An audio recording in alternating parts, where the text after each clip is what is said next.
اللہ اکبر، واقعی یہ غم نہ ہوتے تو انسان تو پھر جنت کی کوشش ہی نہ کرتے، وہ تو پکا اپنے لیے جہنم کو خرید لیتے۔ یہ تو شکر ہے کہ اللہ تعالیٰ کی طرف سے حالات ایسے آ جاتے ہیں کہ انسان کی آنکھ کھل جاتی ہے کہ میں کر کے آ رہا ہوں، اسے اپنی اوقات یاد آ جاتی ہے، اس کے لیے واپسی کا راستہ اللہ نے کھول دیا۔ تو واقعی یہ اللہ رب العزت کا بڑا فضل اور کرم ہے کہ اللہ تعالیٰ بندے کے گناہوں پر اس کو دنیا ہی میں سزا دے دیتے ہیں اور اس کو اپنی طرف متوجہ کر لیتے ہیں۔ کئی مرتبہ یہ سزا، یہ مصیبت، یہ گناہوں کی وجہ سے نہیں آتی، درجات بڑھانے کے لیے آتی ہے۔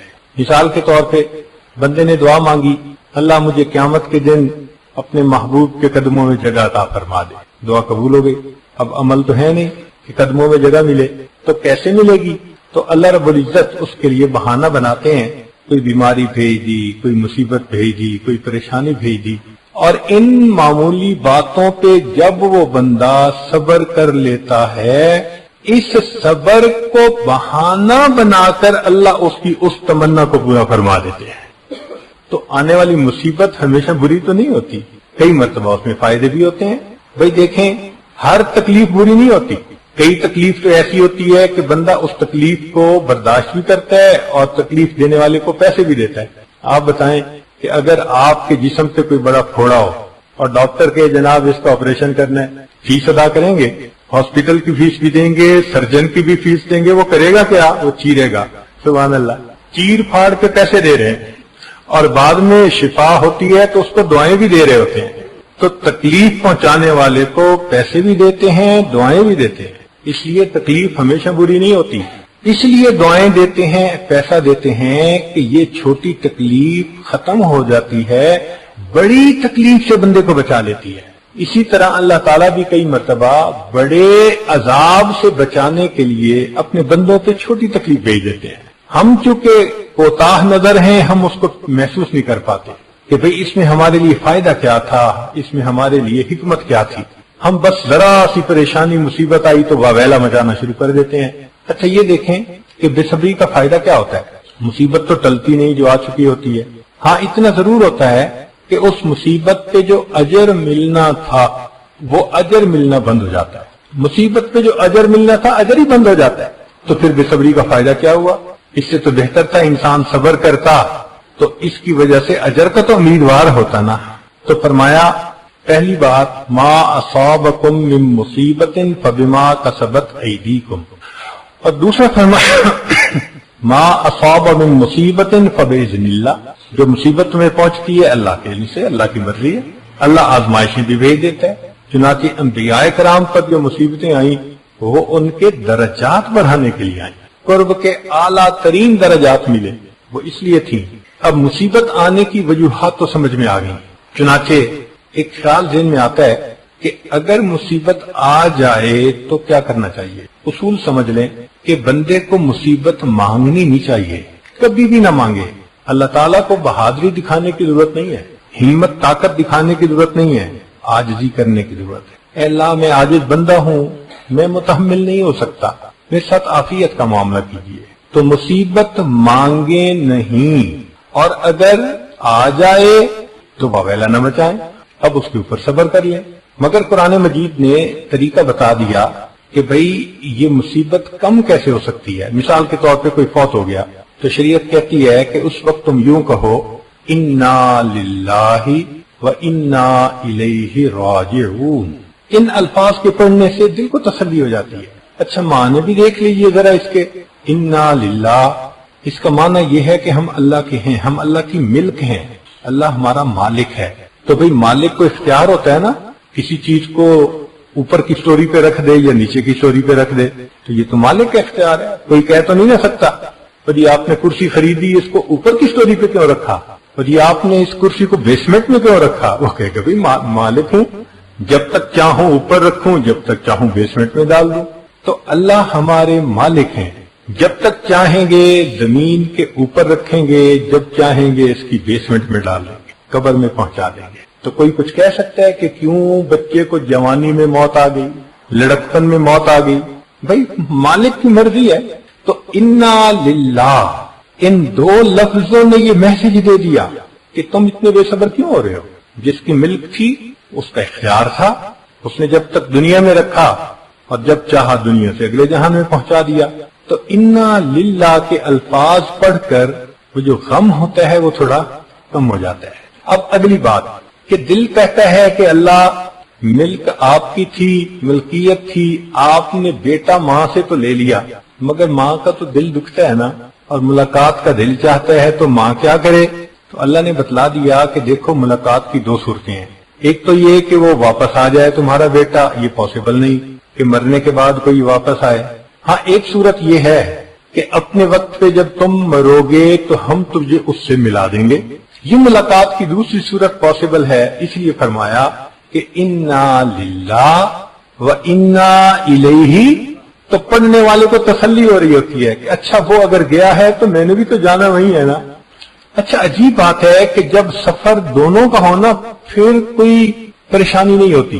مثال کے طور پہ چھوٹی بچی ہے حنانا، وہ روتی ہے، وہ چاہتی ہے کہ بس میں اپنے بڑوں کے ساتھ رہوں۔ جب ایک دفعہ آنا تھا اس کو چھوڑ کے، اس نے تو رو رو کے بے حال ہو گئی، ترس آتا تھا اس کو دیکھ۔ ہم نے سوچا کہ بھئی ہم اس کو آئندہ اس طرح نہیں چھوڑیں گے، تو ہم نے اگلی دفعہ اس کے لیے بھی عمرے کی ٹکٹ کروا لی یا حج کی ٹکٹ تھی۔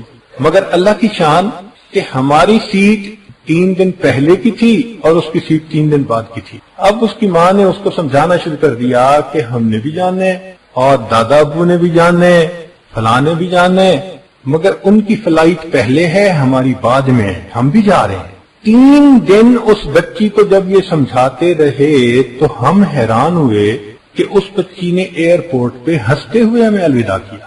وہ بچی جس نے پہلے ہنگامہ کیا تھا، سمجھ نہیں آتی تھی کہ اس کے آنسو کیسے روکیں، اب اس بچی نے اتنا اچھا بہیو کیا۔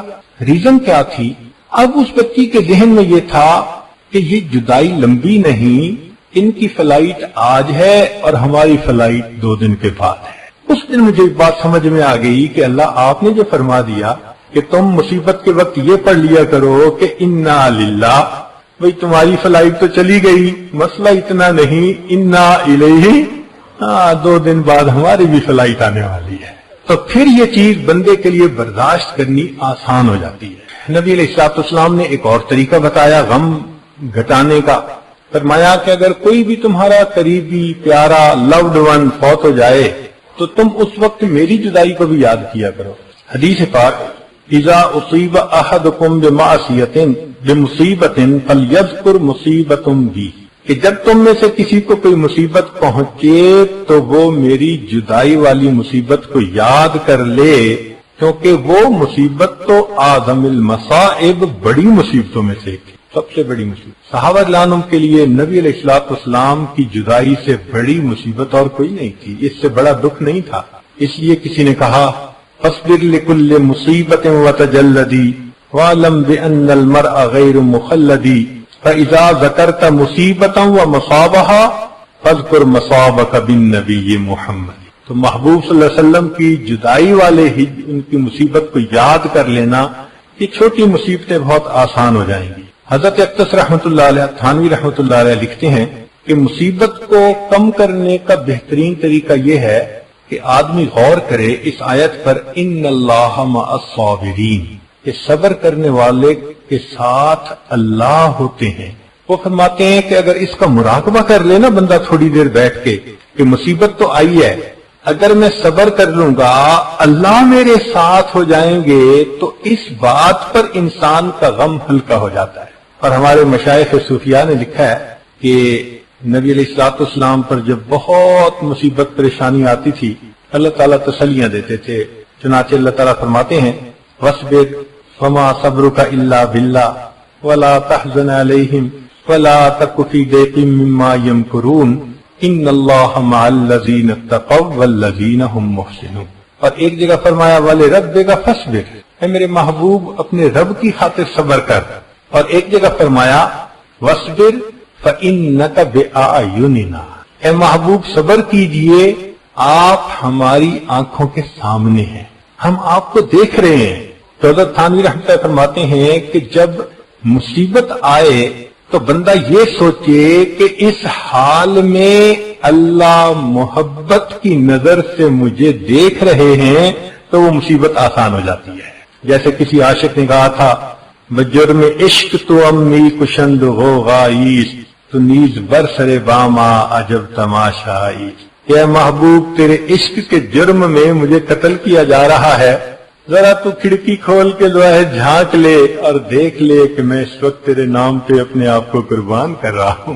تو فرماتے ہیں کہ دنیا کے محبوب جو ہیں وہ یہ الفاظ کہتے ہیں، تو جو اللہ کے عاشق ہوں ان پر کوئی مصیبت آئے تو وہ تو پھر اس پہ پریشان نہیں ہوتے، اس کو من جانب اللہ سمجھتے ہیں. اس لیے کسی نے کہا تیرا غم بھی مجھ کو عزیز ہے، تیرا غم بھی مجھ کو عزیز ہے کہ وہ تیری دی ہوئی چیز ہے.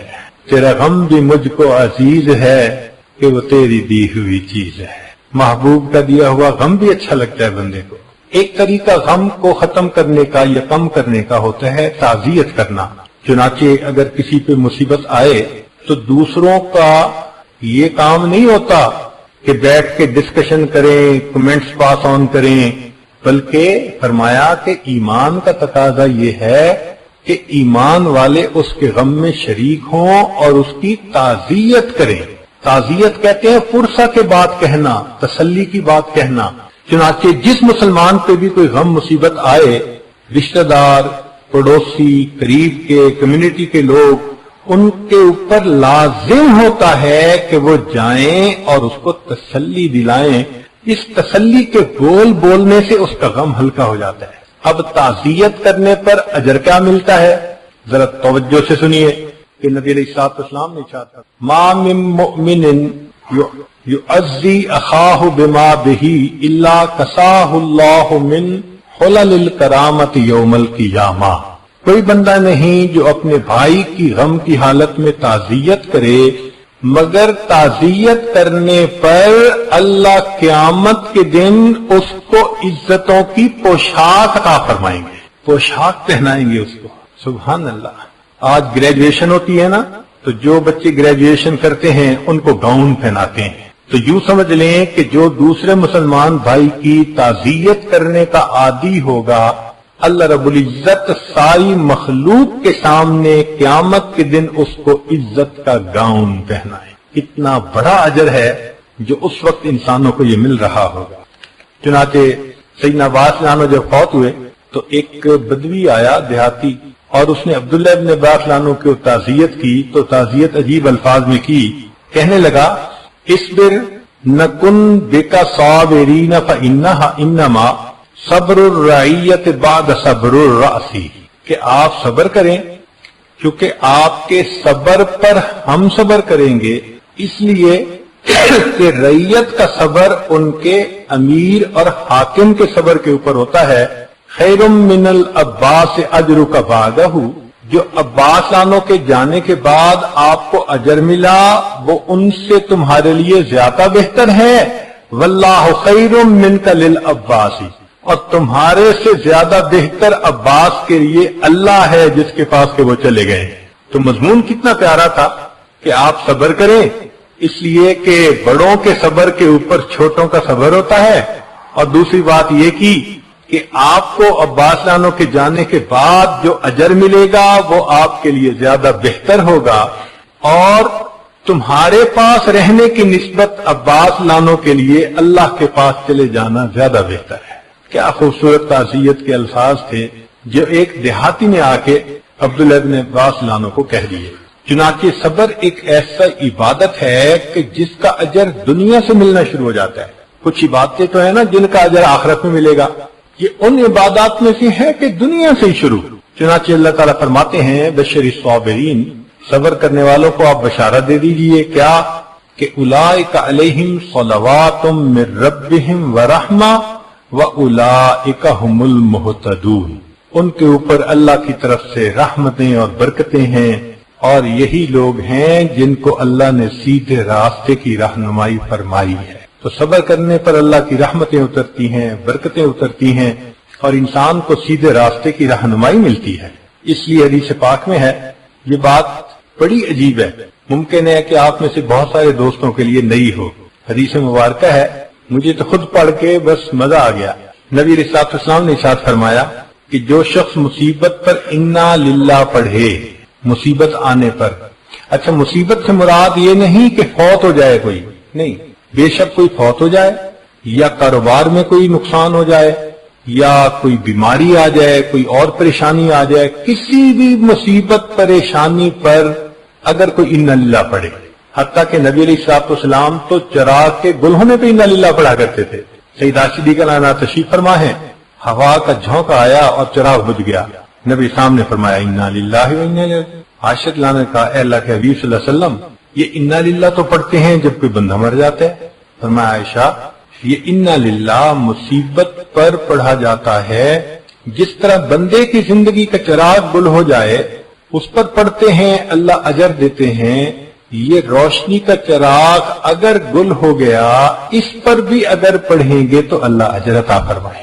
جو اللہ اتنا مہربان ہو کہ چراغ کے بجھنے پہ اجر دیتا ہے، وہ کیا پریشانی ہوتی ہے، چھوٹی سی بات ہے نا، معمولی سی، اس پر بھی انا للہ پڑھے تو ثواب ملتا ہے، سبحان اللہ۔ اب ذرا سنیے کہ جو مصیبت پر انا للہ پڑھے اس کے لیے اللہ تعالیٰ جنت میں گھر بنوا دیتے ہیں۔ جو مصیبت آنے پر صبر کرے تو کیا ہوتا ہے، اللہ تعالیٰ اس کے لیے جنت میں گھر بنا دیتے ہیں۔ اب یہاں تک تو بات معمول کی تھی، مگر حدیث پاک کا اگلا حصہ سنیے کہ فرمایا کہ جب کبھی اس مصیبت کو یاد کر کے بعد میں وہ بندہ دوبارہ انا للہ پڑھتا ہے، اللہ اس کو صدمہ اولا کے برابر اجر عطا فرماتے ہیں۔ اب دیکھو والدین تو فوت ہوئے آج سے 10 سال پہلے، اس وقت تو واقعی صدمہ تھا، لیکن اگر اس وقت صبر کیا تو صبر والے کا اللہ نے اکاؤنٹ کھول دیا، بھائی تم نے صبر کیا نا، اس کو کہتے ہیں بے حساب اجر کہ اکاؤنٹ کھول دیا۔ اچھا بھائی اگر تمہیں زندگی میں تمہیں کبھی یاد بھی آئے نا اور یاد آتے ہی تم پھر انا للہ پڑھو گے، جتنا اجر اس وقت دیا تھا اتنا اجر اس وقت پھر عطا فرما دیں گے۔ سبحان اللہ، سبحان اللہ۔ عجیب مضمون ہے کہ اس کو پڑھ کے تو بندہ حیران ہو جاتا ہے۔ اب جو جتنی مرتبہ یاد آئے اتنی مرتبہ پڑھے۔ اب دیکھیں ماں تو پتہ نہیں اپنے بیٹے کو ہزاروں دفعہ یاد کرتی ہے، کتنا اجر پاتی ہوگی وہ، ذرا غور تو کریں۔ ایک حدیث مبارکہ میں ہے کہ جب بندہ فوت ہوتا ہے، نماز اس کے دائیں جانب، زکوٰۃ بائیں جانب، احسان اس کے اوپر سایہ کر لیتا ہے۔ صبر کہتا ہے کہ اس ساتھی کو ہر صورت عذاب سے بچانا ہے، اگر تم میرے ساتھ رہے تو ٹھیک، ورنہ میں اکیلا ہی اس کو عذاب سے بچانے کے لیے کافی ہو جاؤں گا۔ فن نامہ میں فرمایا تاشوی در روزگار صابراں، غم مکن از دیدن سختی گراں، در بلا وقتے کے صابر نیستی، نزد اہل صدق شاکر نیستی، بے شکایت صبر تو باشد جمیل، باکسے کم کن شکایت از خلیل، گر ہمیں داری فرح دار انتظار، در بلا جد صبر نب ود ہیچکار۔ اگر تو چاہتا ہے کہ اللہ رب العزت کے ہاں سے تیرے لیے فرح آئے، خوشی آئے، اور اس کا تو انتظار کر رہا ہے تو تجھے چاہیے کہ صبر کر، اس لیے کہ ان مع العسر یسرا۔ اسی حدیث تو واقع ہے کہ جب کوئی بندہ بیمار ہوتا ہے تو اللہ تعالیٰ فرشتوں کو فرماتے ہیں کہ دیکھو میرا یہ بندہ بیمار ہو گیا، جو صحت کے زمانے میں یہ معمولات کرتا تھا اب یہ نہیں کر سکے گا، تم اس کا اجر اسی طرح لکھتے رہنا، اسی طرح لکھتے رہنا۔ اور پھر دوسری بات یہ کہ اس کی ہر کروٹ کے بدلنے پر بھی اجر لکھنا، اور فرمایا کہ یہ کراہے گا، ہر کراہنے کے اوپر سبحان اللہ پڑھنے کا اجر لکھنا۔ اللہ اکبر، سبحان اللہ۔ مومن کے کیا مزے ہیں، نعمت ملے تو شکر ادا کرو تو بھی جنت، اور غم آئے صبر کرو تو بھی جنت۔ اللہ تیری شان بڑی ہے، اس لیے فرمایا اذا احب اللہ عبدا ابتلاہ، اللہ جب کسی بندے سے محبت فرماتے ہیں آزماتے ضرور ہیں، مگر وہ آزمائش اس کے درجے بڑھانے کے لیے ہوتی ہے، اس کو اپنے قریب کرنے کے لیے ہوتی ہے۔ تندیے باد مخالف سے نہ گھبرا اے عقاب، یہ تو چلتی ہے تجھے اونچا اڑانے کے لیے۔ تو یہ غم جو آتے ہیں نا اونچا اڑاتے ہیں۔ ہماری زبان میں کہتے ہیں سکھ دکھاں تو دیواں وار، دکھاں آن ملائم یار۔ ان سکھوں کو میں دکھوں پہ قربان کر دوں، دکھوں نے مجھے میرے یار سے ملا دیا۔ دکھوں نے مجھے میرے یار سے ملا۔ چنانچہ حضرت مجد رسانی رحمۃ اللہ علیہ فرماتے ہیں کہ انسان کی تربیت اللہ تعالیٰ دونوں طرح سے کرتے ہیں، کبھی جمال کی تجلیات کے ذریعے سے اور کبھی جلال کی تجلیات کے ذریعے سے۔ جب جمال کی تجلیات ہوتی ہیں تو بہاریں ہوتی ہیں، رزق کی فراوانی، عزت کی فراوانی، لوگوں کی زبان پہ تعریفیں، گھروں میں محبتیں، پیار، آسانیاں، یہ اللہ تعالیٰ کی جمال کی نظر ہونے کی دلیل ہوتی ہے۔ اور کبھی کبھی اللہ تعالیٰ بندے کو جلال کی تجلی سے بھی آزماتے ہیں۔ تو جب جلال کی تجلی ہوتی ہے، کوئی فوت ہو جاتا ہے، کوئی بیمار ہو جاتا ہے، کاروبار میں لاس ہو جاتا ہے، کوئی اور ایسا کام ہو جاتا ہے کہ جس سے ذلت ہوتی ہے، خواہ کا کوئی مسئلہ بن جاتا ہے، کوئی نہ کوئی ایسی دکھ پریشانی کی بات بن جاتی ہے، تو بندہ سمجھ لے کہ اب میری جلال کی تجلیات سے تربیت ہو رہی ہے۔ مگر فرماتے ہیں کہ عجیب بات یہ ہے کہ جب جمال کی تجلیات ہوتی ہیں تو سالوں کی عبادت پر وہ ترقی نہیں ملتی کہ جب جلال کی تجلیات آتی ہیں صبر کرنے پر لمحوں میں وہ ترقی مل جاتی ہے۔ اگر لوگوں کو مصیبت کے صبر کے اوپر اجر کا پتہ چل جائے تو یہ تو اللہ سے مصیبت مانگنے پہ تیار ہو جائیں گے، اتنا اجر ہوتا ہے۔ مگر مشائخ نے منع کیا کہ مصیبت کوئی نہ مانگے، اللہ تعالیٰ کو بہادری دکھانے کی کوئی ضرورت نہیں، وہ بن آزمائے بھی اجر دے سکتا ہے۔ تو اس لیے ابدیت ہی دکھائیں کہ اللہ بس کمزور ہوں، میں اس قابل نہیں ہوں ناپ تول کے، بس تو ویسے ہی مہربانی فرما دے اور اجر عطا فرما دے۔ چنانچہ غم کم کرنے کا ایک طریقہ کہ بندہ یہ سوچے کہ میرے گناہوں کی میل دھوئی جا رہی ہے۔ جیسے ماں بچے کو دیکھتی ہے کہ اس کے جسم پہ نجاست لگ گئی، بدبو آ رہی ہے، تو ماں سے برداشت نہیں ہوتا، بچے کو اٹھا کے لے جاتی ہے۔ اب بچہ رو رہا ہوتا ہے مگر وہ اس کا رونا برداشت کرتی ہے، پانی ڈال کے دھوتی ہے، چاہے سردی کا موسم ہو چاہے کچھ ہو، اور جب بچہ دھل جاتا ہے پھر اس کو پاؤڈر خوشبو لگا کے اچھے کپڑے پہنا کے لاتی ہے تو دیکھنے والے اس کو گود میں لے لیتے ہیں۔ یہی معاملہ اللہ رب العزت بھی بندے کو دیکھتے ہیں کہ میرے بندے نے یہ خطا کی، یہ گناہ کیا، اب میل زیادہ ہو چکی، اب اس کو صابن لگانے کی ضرورت پیش آ گئی، تو پھر اللہ تعالیٰ غم کا صابن بھیج دیتے ہیں۔ تو اس وقت بے صبری کا مظاہرہ نہیں کرنا چاہیے، ورنہ جو بے صبری کا مظاہرہ کرتا ہے اللہ پہلے سے بڑی مصیبت بھیجتے ہیں، اور بے صبری کرتا ہے اس سے بھی بڑی مصیبت آتی ہے۔ اس کی مثال ایسے سمجھیں کہ جیسے باپ بچے کو سمجھانا چاہتا ہے کہ یہ سوری کر لے، تو پہلے تو اس کو بلا کے کہتا ہے کہ تم نے غلطی کیوں کی، نیت ہوتی ہے کہ میرے کہنے پر ہی سوری کر لے تو معاف کر دوں گا۔ اب اگر وہ بچہ نہیں سمجھتا تو ذرا ترش نظروں سے دیکھتا ہے، تمہیں کہا نہیں تھا، مقصد کیا ہوتا ہے کہ اب مان جا۔ اب اگر پھر بھی وہ نہیں یہ بات کہتا تو پھر اس کو پکڑ کے دھمکاتا ہے، 2 لگاؤں گا، اور پھر بھی نہیں سمجھتا تو پھر 1 لگا بھی دیتا ہے، اور جب دیکھتا ہے کہ تھپڑ لگانے سے بھی نہیں سمجھا پھر جوتا اتارتا ہے۔ تو دیکھیں جو سزا کا لیول تھا نا وہ بڑھتا گیا۔ یہی بندے کے ساتھ معاملہ۔ تو بہتر نہیں کہ جوتا اترنے سے پہلے ہم جب وہ بلائیں، اور ہم نے واقعی کچھ بچوں کو دیکھا اتنے سمجھدار ہوتے ہیں، باپ ذرا بلائے نا، پتا ان کو کہ ہونا کیا ہے تو پہلے ہی رونا شروع کر دیتے ہیں۔ ہم نے ایک جگہ دیکھا والد نے بچے کو بلایا اور وہ روتا ہوا آ رہا ہے، باپ کہنے لگا اچھا رو نہیں، چلا جا واپس۔ ہم نے بھائی یہ بڑا سمجھدار نکلا۔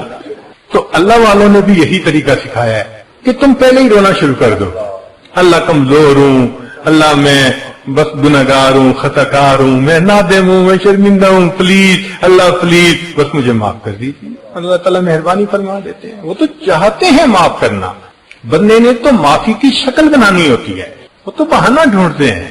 چنانچہ ایک حدیث پاک میں ہے کہ ایک صحابی لانوں کی دور جاہلیت میں کسی عورت کے ساتھ آشنائی تھی۔ ایک دفعہ چلتے ہوئے وہ عورت ملی اور اس نے کوئی باتیں کی، تو آپ باتیں سن کے چل پڑے، لیکن جب چلے نا تو خیال آیا کہ یہ وہیں کھڑی ہے یا چلی گئی، تو ذرا پیچھے مڑ کے دیکھا، آگے جو قدم بڑھایا تو سامنے دیوار میں سر لگا تو چوٹ بھی لگی۔ اب صحابہ اللہ عنہم کی خوبصورت عادت یہ تھی کہ جو مسئلہ پیش آتا تھا وہ آ کے نبی علیہ السلام کو بتاتے تھے اور گائیڈنس دیتے تھے۔ چنانچہ اللہ کے پیارے حبیب صلی اللہ علیہ وسلم کی خدمت میں حاضر ہوئے، پورا واقعہ سنا دیا۔ اے اللہ کے حبیب صلی اللہ علیہ وسلم، اس طرح میرا اس کے ساتھ تعلق تھا اسلام سے پہلے کا، بہت قریب تھی، قدرتاً مل گئی، اس نے کچھ باتیں کی، میں نے سن تو لی، لمبی گفتگو نہیں کی، چل پڑا، لیکن آگے جاتے ہوئے ایسے ہی مجھے خیال آ گیا کہ یہ کھڑی ہے، یہ چل پڑی، تو میں نے ذرا پیچھے دیکھا تو آگے میرا سر جو ہے وہ دیوار کے اندر لگا، تو مجھے بہت تکلیف ہوئی۔ نبی اسلام نے فرمایا کہ اللہ تعالی جس بندے پر احسان کرنا چاہتا ہے اسے غلطی کی سزا دنیا میں ہی دے کر اس کے گناہوں کو پاک فرما دیتا ہے۔ یہ نبی اسلام نے فرمایا کہ اللہ تعالیٰ جس بندے پر احسان فرمانا چاہتا ہے اس کے گناہ کی سزا دنیا میں ہی دے کر اس کو گناہ سے پاک فرما دیتا ہے۔ اس کا مطلب یہ ہوا کہ گناہوں کو دھونے کے لیے بھی یہ مصیبتیں آتی ہیں، تو کبھی درجہ بڑھانے کے لیے، کبھی دھونے کے لیے، تو پھر اس میں رونے والی تو بات ہی کوئی نہیں، انسان کا تو فائدہ ہی فائدہ ہے۔ اب کرے کیا، یہ بھی سن لیجئے کہ مصیبت آ گئی اور اس کو کم کرنے کے لیے ہم نے کوششیں بھی کر لی، انا للہ بھی پڑھ لی، تعزیت بھی ہو گئی، ہم نے مراقبہ بھی کر لیا کہ اللہ کی معیت ملے گی، اجر ملے گا، اور مصیبت کم بھی ہو گئی، مگر کریں کیا؟ تو ہمارے مشائخ نے ہمیں آگے پھر روشنی دی، گائیڈ لائن دی، ان کا دیکھو، غور کرو۔ اگر تو یہ مصیبت تمہارے گناہوں کے سبب تھی تو تمہارے اوپر اب ان گناہوں سے استغفار کرنا اور بچنا ضروری ہو گیا۔ تم استغفار زیادہ کرو گے تو یہ مصیبتیں رک جائیں گی، ورنہ جب تک معافی نہیں مانگو گے، ایک تھپڑ کے بعد دوسرا، پھر تیسرا، یہ تسبیح ٹوٹ کے دانے گرتے جائیں گے اور پہلے سے بڑی مصیبت آتی جائے گی۔ اس لیے بہتر ہے کہ جلدی توبہ کر لو۔ تو اگر گناہوں کی وجہ سے آئی تو فرمایا کہ استغفار کر لو، اور اگر محسوس کرتے ہو کہ نہیں یہ اللہ کی طرف سے امتحان بن کے آئی تو فرمایا اللہ سے دعا مانگو، اللہ تعالیٰ دعا کی وجہ سے امتحان کو نرم فرما دیتے ہیں۔ تو دو ہی ہمارے پاس علاج ہیں اس کے، دونوں کام کریں، اس لیے کہ ہم نہیں جانتے کہ یہ کیوں آئی۔ ہمارا گمان تو یہ ہے کہ جو 100% مصیبتیں آتی ہیں ہمارے کرتوتوں کی وجہ سے آتی ہیں۔ ہم کہاں اس درجے کے لوگ کہ ہم سمجھیں کہ جی درجے بڑھ رہے ہیں، جن کے گناہ روز بڑھ رہے ہوں اور وہ اپنی کھلی آنکھوں سے بڑھتے گناہوں کو دیکھ رہے ہوں، وہ کیوں غلط فہمی کا شکار ہوں؟ تو اس لیے ہمارے گناہ تو ہماری تو مصیبتیں گناہوں کی وجہ سے ہیں۔ اس لیے اب ہمیں استغفار بھی کرنا چاہیے اور اللہ سے دعا بھی کرنی چاہیے کہ اے اللہ ہم اس قابل نہیں، لیکن تو ہمیں ثابت قدم فرما دے، ہمارے لیے اس مصیبت کا برداشت کرنا آسان فرما دے۔ نبی علیہ السلام نے صحابہ عنہ کی ذہن سازی فرمائی، صحابہ عنہ کی ذہن سازی فرمائی کہ بھئی ایسے نہیں کہ بھئی بالکل پریشانی بھر نہیں ہونی چاہیے دنیا میں، کوئی جنت تھوڑی ہے کہ پریشانی نہیں ہوگی، پریشانیاں تو آئیں گی، یہ تو معمول کی زندگی ہے، اور یہ بھی نہیں کہ جی آئی کیوں ابھی ختم ہو، نہیں، برداشت بھی کرنا چاہیے۔ تو اس کی باقاعدہ صحابہ کو تعلیم دی، ان کی ذہن سازی فرمائی، ان کی تربیت فرمائی۔ ذرا غور کیجئے، ایک انصاری عورت آئی، آ کے کہنے لگی اے اللہ کے وسلم بخار آتا ہے اور میں بہت کمزور ہو گئی ہوں اور میں بخار سے بہت پریشان ہوں، آپ میری شفا کی دعا مانگیں۔ نبی اسلام نے فرمایا تم چاہو تو میں بخار ختم ہونے کی دعا کروں اور تم چاہو تو تمہیں جنت ملنے کی دعا کروں۔ وہ کہنے لگی اللہ کے نبی صلی اللہ علیہ وسلم جنت کی دعا کر دے، میں کوئی رسک نہیں لینا چاہتی۔ تو نبی اسلام نے فرمایا اللہ اس کو جنت عطا فرمائے۔ اب بخار دور ہونے کی دعا نہیں کی، بات سمجھتے ہیں نا، سمجھایا کہ دیکھو چھوٹی سی پریشانی ہے، اس کو برداشت کر لو اللہ کی طرف سے۔ اس کو کہتے ہیں تقدیر پہ راضی رہنا سکھایا کہ بھئی خوشیوں پہ بھی تو تم آرام کرتے ہو اللہ کی طرف سے جب آتی ہیں، تو اگر پریشانی آ گئی تو اب ویلا کرنے کی کیا ضرورت ہے، ابھی برداشت کر لو۔ تو اس لیے اس کو یہ بات سمجھائی کہ چاہو تو شفا کی دعا کر دیتا ہوں اور چاہو تو میں جنت کی دعا کر دیتا ہوں۔ ایک اور عورت آئی، اس عورت کو مرگی کی بیماری تھی، اس نے کہا اللہ کے نبی صلی اللہ علیہ وسلم عمر بڑی ہو گئی ہے، مرگی کا دورہ پڑتا ہے تو میں اس وقت انکانشیس ہو جاتی ہوں اور میرا تو سطر بھی کھل جاتا ہے، کئی دفعہ چادر بھی ہٹ جاتی ہے، تو مجھے بہت پریشانی ہے، آپ میرے لیے مرگی کے ختم ہونے کی دعا کریں۔ نبی اسلام نے فرمایا تم چاہو تو مرگی کے ختم ہونے کی دعا کروں اور چاہو تو اس کے بدلے جنت ملنے کی دعا کروں۔ اس نے کہا اللہ کے نبی صلی اللہ علیہ وسلم جنت ملنے کی دعا کریں مگر اتنا ہو جائے کہ مجھے مرگی کا دورہ پڑے تو میرا سطر نہ کھلے۔ نبی اسلام نے فرمایا اچھا میں اس کی دعا کروں گا۔ اب مرگی جیسی بیماری اور اس پر بھی صبر، یعنی صبر کرو، تو گویا نبی علیہ السلام نے ذہن سازی فرمائی کہ دیکھو ان مصیبتوں کا آنا تمہارے لیے آخرت کے بڑے درجات کا باعث ہے، تمہیں سمجھ ہی نہیں گئی، تم سالوں کی عبادت سے وہ درجہ نہیں پا سکتے جو چند لمحوں کی اس مصیبت کی وجہ سے اللہ تمہیں عطا فرما دیں گے۔ اس لیے صرف ایک ذہن نہ بناؤ۔ اب ذرا سنیے، زید بن ارقم رضی اللہ تعالیٰ عنہ نبی شام کے پاس آئے، اللہ کے حبیب صلی اللہ علیہ وسلم نے فرمایا زید جب میں فوت ہو جاؤں گا تو بعد میں ایک وقت آئے گا کہ تمہاری بینائی چلی جائے گی۔ اب بتائیں کسی بندے کو اندھا ہونے کی بات بتاؤ تو کیا عجیب خبر ہے۔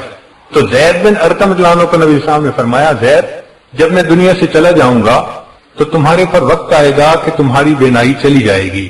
تو وہ سن کے خاموش ہو گئے۔ فرمایا زید اس وقت تم کیا کرو گے؟ جواب دیا اے اللہ کے حبیب صلی اللہ علیہ وسلم میں صبر کروں گا۔ نبی اسلام نے فرمایا اچھا اگر تم صبر کرو گے میں تمہیں بغیر حساب جنت میں داخلے کی خوشخبری دیتا ہوں۔ تو ثابت ہوا نا کہ اللہ کے حبیب صلی اللہ علیہ وسلم نے تربیت فرمائی، ذہن سازی فرمائی کہ دیکھو یہ بیماریاں، پریشانیاں، مصیبتیں زندگی کا حصہ ہے، کیوں اتنا واویلا کرتے ہو؟ کافر کی اور مسلمان کی زندگی میں یہی تو بنیادی فرق ہے۔ تو کافر ہوتا ہے چھوٹی بات پہ ہنگامہ کر لینا، کیا ہو گیا کیوں ہو گیا، اس لیے کہ اس کا تو کوئی پروردگار نہیں ہے، وہ تو مانتا نہیں ہے کسی کو، اور ہمارا تو پروردگار ہے اور حالات کو لانے والا وہی ہے، وہ مغیر الاحوال ہیں۔ تو اس لیے ہمیں صبر کرنا چاہیے۔ پھر نبی علیہ السلام کی جو تربیت تھی نا، اس تربیت نے صحابہ کو کیا کنن بنا دیا تھا۔ ذرا سن لیجئے کہ سیدنا معاذ رضی اللہ تعالیٰ عنہ ان کو طاعون کی بیماری ہو گئی۔ اب یہ جو طاعون کی بیماری ہے نا، اس میں انسان کا گلا جو ہے نا یہ گھٹتا ہے، درد ہوتی ہے۔ تو معاذ رضی اللہ عنہ کو جب طاعون کی بیماری ہوئی اور اس کا گلا گھٹتا تھا تو وہ اونچی آواز سے کہتے تھے اللہ تو جتنا چاہتا ہے میرا گلا گھونٹ لے، تیری عزت کی قسم تو جانتا ہے میں ابھی بھی تم سے محبت کرتا ہوں۔ اللہ محبوب صلی اللہ علیہ وسلم کی تربیت کیا کام آئی کہ اللہ تو جتنا چاہتا ہے میرا گلا گھونٹ لے، تیری عزت کی قسم میں ابھی بھی تم سے محبت کرتا ہوں۔ سبحان اللہ، سبحان اللہ کو کتنا پیار آتا تھا ہوگا، ہے ان پہ کتنا پیار آیا ہوگا کہ اس بیماری اور اس حال میں یہ میرا بندہ کہہ رہا ہے میں اس حال میں بھی تو اسے محبت کرتا ہوں میرے اللہ۔ اللہ اکبر۔ مرد تو مرد تھے، عورتوں کے بھی دل نبی علیہ الصلوۃ والسلام نے بہت بڑے بنا دیے تھے۔ ام سلیم رضی اللہ تعالیٰ عنہ عورت ذات ہیں، خاوند پردیس میں ہے، پیچھے بیٹے کی ولادت ہوئی، اور جب جس رات خاوند نے پہنچنا تھا چند گھنٹے پہلے بیٹے کی وفات ہو گئی۔ اب بتائیں ماں بیٹے کی وفات پر کیا کرتی ہے؟ کوئی پوچھ کے روتی ہے تو شور مچ جاتا ہے، اس کے تو آنسو اس کے قابو میں نہیں ہوتے۔ مگر یہ وہ صحابیہ تھی کہ جس کو نبی علیہ السلام کا پڑھایا ہوا سبق یاد تھا، وہ جانتی تھی کہ صبر کے اوپر اجر ملتا ہے۔ اب اس نے سوچا میں رہوں گی، میرا خاوند پردیس سے آئے گا اور آتے ہی اسے بچے کی موت کی خبر ملے گی تو وہ مسافر پہنچتے ہی پریشان ہوگا اپنے گھر پہ، تو اس کا دل دکھے گا، تو میں بیوی کا کیا فائدہ۔ اس نے بیٹے کی وفات کی بات کو اپنے دل میں رکھا، نہلا دیا، بچے کے اوپر کپڑا ڈال دیا اور خود بن سنور کے تیار ہو گئی۔ ذرا غور کیجئے، میاں آئے، پوچھا میں اتنے مہینے پہلے گیا تھا تو آپ اس وقت حاملہ تھیں، کیا بنا؟ اللہ نے بیٹا دیا تھا۔ ان کا بیٹا کہاں ہے؟ کہنے لگا بڑا پرسکون ہے۔ اب پرسکون کا لفظ ایسا کہہ دیا جو زو مانا تھا کہ خاوند سمجھا سویا ہوا ہے، چلو بھائی رات کا وقت ہے، صبح اٹھیں گے تو ملاقات کر لیں گے، اور وہ تو کہہ رہی تھی کہ پرسکون ہے، مرنے کے بعد پرسکون ہو جاتا ہے بچہ۔ تو خاوند کو نہیں اندازہ ہوا، چنانچہ انہوں نے کھانا کھایا۔ پھر رات کا جو وقت تھا میاں بیوی نے بات چیت کی، حتیٰ کہ اس رات وہ اکٹھے بھی ہوئے، ملے بھی صحیح۔ ذرا تصور کیجئے جس ماں کے بیٹے کی لاش چارپائی پہ سامنے پڑی ہو، کیا سینے میں دل ہے اس کا کہ اپنے خاوند کی خوشی کی خاطر وہ اپنے خاوند کے ساتھ وقت گزار رہی ہے۔ اس کا دل تو رو رہا ہوگا نا اندر سے بچے کی جدائی پہ، تو اس کے دل کی کیا حالت ہوگی۔ قربان جائیں صحابیات نے نبی اسلام کی تعلیمات کو کیسے قبول کیا۔ چنانچہ جب خاوند اپنی ضرورت سے فارغ ہو گیا، ریلیکس ہو گیا، سو بھی لیا، صبح اٹھا تو صبح مسجد میں جانے سے پہلے وہ پوچھتی ہیں اگر کوئی آدمی کسی کو امانت دے اور پھر کچھ عرصے کے بعد واپس مانگے تو کیا کرنا چاہیے؟